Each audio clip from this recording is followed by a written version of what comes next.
remember when I was little, well, not so little, up until about 5 years ago, if there was anything that happened that I didn't immediately feel like I had a grip on the situation, I freaked the fuck out. And I learned this from my mother. My mother was the scream queen and the panic queen, the worry queen, and the I'm having a panic attack, I need to go to the hospital queen. And I hated it my whole life. But when you're around that, your whole childhood, it just osmosifies into your little cell structure of psychological development. I don't think that's a word, osmosify. And you just like kind of have those reactions. So I stopped having those reactions once I started having a life that felt like I had entered some kind of end times, and literally everything I encountered was a dramatic emergency, everything's fucked situation. So after 5 years of that, I got really resourceful, and I stopped looking to other people, and I stopped hearing I still hear them, but I stopped listening to the voices in my head of all the adults around me when I was little that basically just took things out of my hands and handled them themselves or whatever, or just put them away where no one had to think about them. And I didn't learn anything that way. And I just started applying myself, and some things I had to ask for information on, and other things I was just like, all right, what's the common sense thing telling me to do here? So in learning common sense, and I did not have that as part of my upbringing, I had to teach myself common sense. I started realizing that the first thing you do at any unknown, emergency, dramatic, whatever situation is you just stop. You don't have any reaction whatsoever, unless like you're gonna have to pull a kid out of the road or something. But like, you stop, even if it's for a millisecond, and you just assess quickly. And sometimes you don't really have a lot of assessment time. Sometimes it is just that fraction of a second where you have to take in all the information and make a logical conclusion as to what the next step realistically needs to be. And with practice, this gets a lot easier. You start making those assessments quicker and quicker and quicker, and pretty soon you're walking into these really dramatic situations where you're like, oh fuck, I'm fucked. And that just becomes like this thought in the back of your head as opposed to the reaction. My gas tank support panel on this Jeep, and I love this Jeep. Her name is Priscilla, Queen of the Desert. I don't know how many of you have seen that movie, but it's one of my favorite movies, right up there with Tu Wong Fu. And so this is Priscilla, my Jeep. And when I bought her, I knew she was going to need a lot of work before I felt she would be able to come to California and hold her own for a while. And I was all set to do that work. I had a plan, I thought, and I was all set to do that before I even left New York to go to Cali. That plan completely fell apart. I had all my tools stolen, and I had all my support structure turn out to be lying little sociopaths. So I had to make the decision to forego some extremely necessary repairs and just wing it because I needed to be here. I had run out of time, and I didn't have any other option but to be here. So she has done amazing. I got her in May, and the only maintenance I've been able to do with her, besides just treating her nice, is I got to do an oil change on her when I was in Apple Valley. But one of the major repairs she needed was to have her gas tank support panel replaced, which is a $400 part. And it's completely rusted under her body because she's a New York Jeep and survived all the salt on the roads and everything. I mean, everything's sound as far as the engine. It's, it needs to be good clean, but like the other stuff, the joints and the pieces that hold things up there and stuff, they're all rusted to hell. And it finally broke today. And it's funny, I'm thinking about the situation, and I'm realizing it could have been so much fucking worse, because I'd set out my plan to go and go do some shopping finally, get some food, get some water, And I was going to drive like 10, 15 miles into town. But I decided to just go up the road 5 miles to the gas station / pizza place and get all of the necessaries there. I was going to stop, get gas, get water, and then figure out whether I needed to go into town to actually hit like a real grocery store and all that for supplies. I ended up getting caught up in local stuff. I have a potential job lined up, and I was just socializing with my so-called neighbors.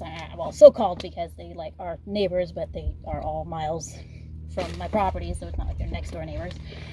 And I just get kind of lost in the moment, and I order a pizza, and I'm like, fuck it, I'm just going back to my property. I got enough stuff to get me through comfortably for the next day or two.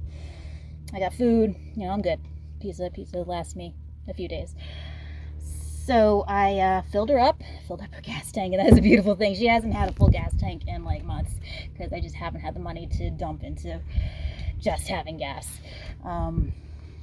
But the weight of that gas fill up ended up crashing the last rusted supports of the remaining support panel, which was cross-supported with ratchet straps.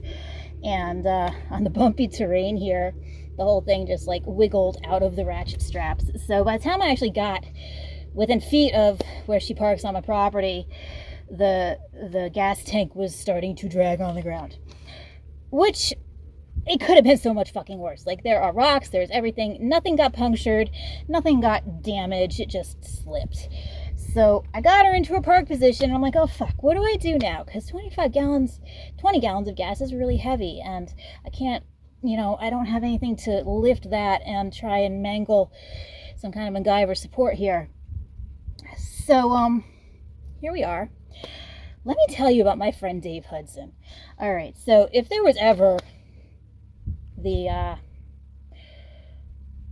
apocalypse partner / mate of a lifetime that would be completely suited for me, even though we'll probably fight to bloody ends, it's Dave. And I've known him for a few years now, and he's the one person in my corner. No matter where we end up in the world, we always manage to find each other, and we got each other's backs, even though we've had some epic blow-ups. Anyways, Dave is a master mechanic. Dave is a master MacGyver mechanic, and he's also from this area. So I text him, like, how the fuck do I do this? And he gives me this brilliant idea, because I'm thinking I gotta fucking siphon gas out and everything. No, he's like, put some bags in buckets and just get that shit out. Okay, perfect. So here I am.